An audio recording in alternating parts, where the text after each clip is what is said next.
1.1 managing organisational behaviour. আজকে আমরা সাংগঠনিক আচরণ ব্যবস্থাপনা ম্যানেজিং অর্গানাইজেশনাল বিহেভিয়ার বিষয়টি নিয়ে ক্লাস করব। এই লেকচারে আমি মজার গল্প, বাস্তব জীবনের উদাহরণ এবং ইন্টারেক্টিভ আলোচনার মাধ্যমে সাংগঠনিক আচরণ ব্যবস্থাপনা অর্থাৎ ম্যানেজিং অর্গানাইজেশনাল বিহেভিয়ার বিষয়টি উপস্থাপন করব। চলুন শুরু করা যাক। বিষয়টা হোক একটি গল্প বলার মাধ্যমে বা গল্প দিয়ে আমরা শুরু করি। একবার 4 বন্ধু মিলে একটি স্টার্টআপ কোম্পানি শুরু করলো। তাদের প্রত্যেকের আলাদা আলাদা দক্ষতা ছিল। একজন ছিল টেকনোলজি এক্সপার্ট, একজন ছিল মার্কেটিং এক্সপার্ট এবং মার্কেটিং জিনিয়াস, একজন ফাইন্যান্সে পারদর্শী আর একজন ক্লায়েন্ট কমিউনিকেশনে দক্ষ। এই মোট 4 জন ছিল। তারা স্টার্টআপ বিজনেস শুরু করলো, কিন্তু কিছুদিন পরেই তারা লক্ষ্য করলো যে তাদের মধ্যে মতবিরোধ শুরু হচ্ছে। টিম মিটিংগুলোতে সবাই নিজেদের মতামতকে বেশি গুরুত্ব দিয়ে নিজের মতামত চাপিয়ে দিতে চাচ্ছে। কেউ কারো কথা শুনতে চায় না, যার ফলে প্রজেক্টের ডেলিভারি পিছিয়ে যাচ্ছে। ক্লায়েন্টরা অসন্তুষ্ট এবং টিমের মরাল ভেঙে পড়েছে। এখন এখানে প্রশ্ন, এখানে কি সমস্যা হচ্ছে? কেন এই 4 বন্ধু সফল হতে পারছে না? এই গল্পের মাধ্যমে আমরা সাংগঠনিক আচরণের গুরুত্ব বুঝতে পারব। সাংগঠনিক আচরণ ব্যবস্থাপনা অর্গানাইজেশনাল বিহেভিয়ার হলো এমন একটি প্রক্রিয়া যার মাধ্যমে আমরা একটি প্রতিষ্ঠানের মধ্যে মানুষের আচরণ, তাদের মধ্যে সম্পর্ক এবং প্রতিষ্ঠানের সংস্কৃতিকে বুঝতে এবং পরিচালনা করতে পারি। সাংগঠনিক আচরণ ব্যবস্থাপনা কি? সাংগঠনিক আচরণ ব্যবস্থাপনা অর্থাৎ অর্গানাইজেশনাল বিহেভিয়ার হলো একটি প্রতিষ্ঠানের মধ্যে মানুষের আচরণ, তাদের মধ্যে সম্পর্ক এবং প্রতিষ্ঠানের সংস্কৃতিকে বোঝা এবং সেগুলোকে সঠিকভাবে পরিচালনা করা। এর মূল লক্ষ্য হলো প্রতিষ্ঠানের উৎপাদনশীলতা বৃদ্ধি করা, কর্মীদের সন্তুষ্টি নিশ্চিত করা এবং একটি ইতিবাচক কাজের পরিবেশ তৈরি করা। ধরুন আপনি একটি কোম্পানির ম্যানেজার। আপনার টিমের একজন সদস্য খুবই দক্ষ, কিন্তু সে তার সহকর্মীদের সাথে ভালোভাবে যোগাযোগ করতে পারে না। এতে টিমের মধ্যে টেনশন তৈরি হচ্ছে। এখানে সাংগঠনিক আচরণ ব্যবস্থাপনার মাধ্যমে আপনি সেই কর্মীকে কোচিং দিতে পারেন। টিম বিল্ডিং অ্যাক্টিভিটি এই বিষয়টি গুরুত্ব দিয়ে টিম বিল্ডিং অ্যাক্টিভিটি আয়োজন করতে পারেন, যাতে টিমের মধ্যে একে অপরের সাথে একটি ভালো সুসম্পর্ক, কাজের পরিবেশ গড়ে ওঠে। সাংগঠনিক আচরণের স্তর। সাংগঠনিক আচরণকে আমরা 3টি স্তরে ভাগ করতে পারি। ব্যক্তিগত স্তর, ইন্ডিভিজুয়াল লেভেল। এখানে আমরা প্রতিটি কর্মীর ব্যক্তিত্ব, মনোভাব, দক্ষতা এবং অনুপ্রেরণা নিয়ে আলোচনা করি। ধরুন আপনার টিমে 2 জন কর্মী আছে। একজন খুবই আত্মবিশ্বাসী এবং সে চ্যালেঞ্জ নিতেও পছন্দ করে। অন্যজন একটু শান্ত এবং বিশদভাবে কাজ করতে পছন্দ করে, চুপচাপ থেকেই সে কাজ সমাধা করে। এখানে একজনকে নতুন প্রজেক্ট দিলে সে উৎসাহিত হবে, কিন্তু অন্যজনকে দিলে সে চাপ অনুভব করতে পারে। সাংগঠনিক আচরণ ব্যবস্থাপনার মাধ্যমে আপনি প্রতিটি কর্মীর ব্যক্তিত্ব বুঝে তাদের জন্য উপযুক্ত কাজ বরাদ্দ করতে পারেন। দ্বিতীয়ত, গ্রুপ স্তর, গ্রুপ লেভেল। এখানে আমরা টিম ডায়নামিক, যোগাযোগ নেতৃত্ব এবং কনফ্লিক্ট ম্যানেজমেন্ট নিয়ে আলোচনা করি। ধরুন আপনার টিমে 2 জন কর্মী আছে যারা সব সময় একে অপরের সাথে তর্ক করে। এখানে আপনি একটি টিম বিল্ডিং সেশনের আয়োজন করতে পারেন, যেখানে তারা একসাথে কাজ করে তাদের মধ্যে সম্পর্ক উন্নত করতে পারে। তৃতীয়ত, সাংগঠনিক স্তর, অর্গানাইজেশনাল লেভেল। এখানে আমরা প্রতিষ্ঠানের সংস্কৃতি, কাঠামো এবং নীতিমালা নিয়ে আলোচনা করি। ধরুন আপনার কোম্পানির সংস্কৃতি হলো খুবই আনুষ্ঠানিক এবং কঠোর, কিন্তু নতুন প্রজন্মের কর্মীরা চায় আরও ফ্লেক্সিবিলিটি ও স্বাধীনতা।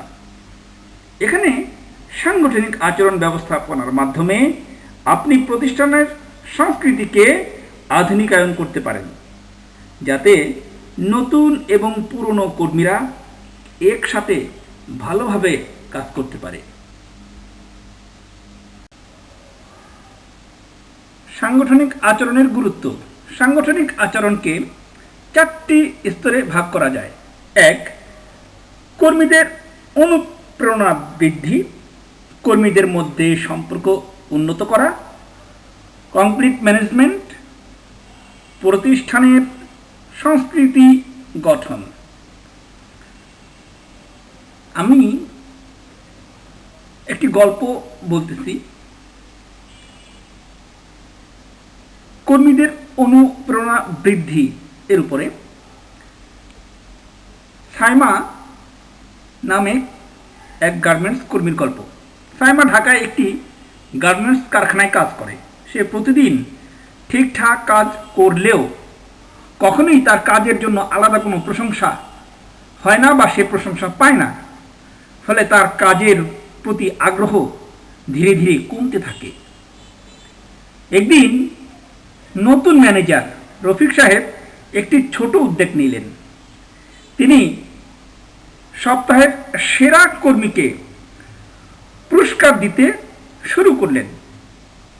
প্রথম সপ্তাহে সাইমা পুরস্কার পেল, সবাই করতালি দিল, আর তিনি নিজে গিয়ে সাইমার কাজের প্রশংসা করলেন।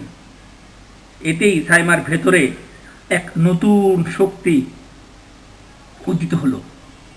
সে আগের চেয়েও অনেক ভালো ভালো কাজ করতে লাগলো, কারণ সে জানতো তার পরিশ্রমের স্বীকৃতি সে পাবে। ধীরে ধীরে পুরো টিমের মনোবল বেড়ে গেল, কারণ সবাই সাইমার মতো হওয়ার জন্য, প্রশংসা পাওয়ার জন্য, ভালো কাজ করার জন্য অনুপ্রাণিত হচ্ছিল। এখানে আমাদের শিক্ষাটা আসলে কি? অনুপ্রেরণামূলক পরিবেশ তৈরি করা অর্গানাইজেশনাল বিহেভিয়ারের মধ্যে একটা অন্যতম কাজ, যে আপনি কর্মীদের মধ্যে অনুপ্রেরণা বৃদ্ধি করবেন। অনুপ্রেরণা বৃদ্ধি হলে, কর্ম পরিবেশ অনুপ্রেরণামূলক হলে কর্মীদের কর্মদক্ষতা ও মনোবল বাড়ে। দ্বিতীয়ত, কর্মীদের মধ্যে সম্পর্ক উন্নত করা। আমি আর একটা গল্প বলতেছি, এরকম আমি আরও 2টা উদাহরণ পরপর পেশ করব। কর্মীদের মধ্যে সম্পর্ক উন্নয়ন, আমি একটা উদাহরণ পেশ করতেছি, বন্ধুত্বের শক্তি। একটি সফটওয়্যার কোম্পানিতে জোবায়ের ও নিহারিকা একসঙ্গে কাজ করত, কিন্তু তারা একে অপরকে পছন্দ করত না।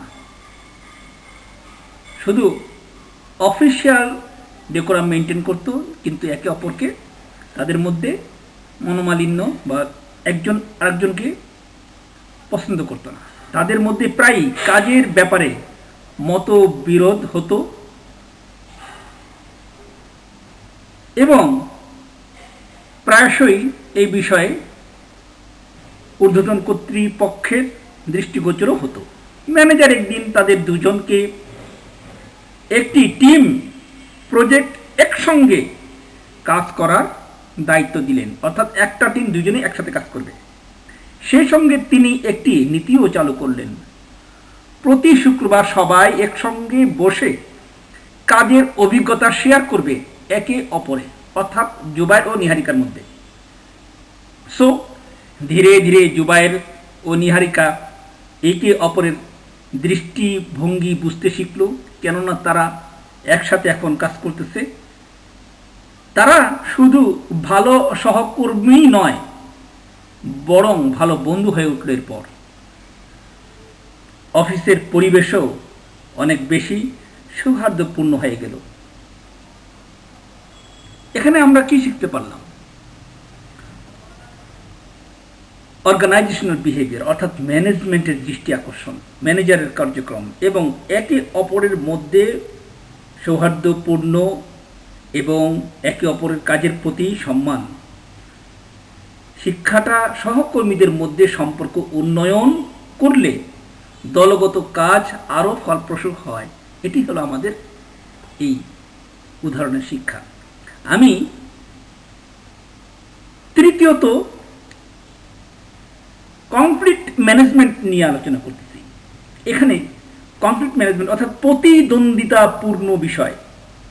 আরেকটি উদাহরণ আমি পেশ করছি, দ্বন্দ্ব থেকে বন্ধুত্ব। এই উদাহরণটা, একটি বিক্রয় প্রতিষ্ঠানে আমিন ও রাশেদ দুজনেই সেরা বিক্রয় প্রতিনিধি হতে চাইত। কম্পিটিশন যাকে বলে, এখানে কনফ্লিক্ট ম্যানেজমেন্টের উদাহরণ আমি দিচ্ছি। অর্গানাইজেশনাল বিহেভিয়ারের তৃতীয় বিষয়, যা অত্যন্ত গুরুত্বপূর্ণ। এখানে সবাই আমরা প্রতিদ্বন্দ্বী, যদিও আমি একটা উদাহরণ দিচ্ছি। আমিন ও রাশেদের দুজনেই সেরা বিক্রয় প্রতিনিধি হতে চাইত, ফলে তারা একে অপরের প্রতিদ্বন্দ্বী হয়ে উঠল এবং প্রায় তর্কে জড়ায় যেত। ঠিক একই অবস্থা ম্যানেজমেন্টের দৃষ্টি আকর্ষণ হলো। ম্যানেজার বুঝতে পারলেন যে যদি এই প্রতিযোগিতার পরিবেশ কৌশলে ব্যবহার করা যায়, তাহলে উভয়ের মধ্যেই ইতিবাচক পরিবর্তন আসতে পারে। তিনি তাদের দুটি আলাদা টার্গেট না দিয়ে বরং একটি সম্মিলিত লক্ষ্য নির্ধারণ করে দিলেন। ক্লিয়ার? মানে অর্থাৎ দুজনেই একটা লক্ষ্য নির্ধারণ করবে একটা কাজের, যেখানে তারা একসঙ্গে বেশি বিক্রয় করতে পারলে উভয়ই পুরস্কার পাবে। ক্লিয়ার? ম্যানেজার এটা করে দিলেন। ফলাফল কি হলো? একে অপরের শক্তি ও কৌশল শিখল এবং একে অপরের সহযোগী হয়ে উঠল, আর বিক্রয়ও দ্বিগুণ হয়ে গেল। আমরা এ থেকে কি বুঝতেছি? তাহলে আমরা এই উদাহরণে কি শিখতে পারলাম? প্রতিযোগিতাকে সহযোগিতায় রূপান্তর করলে কর্মদক্ষতা বাড়ে এবং সংঘর্ষ কমে।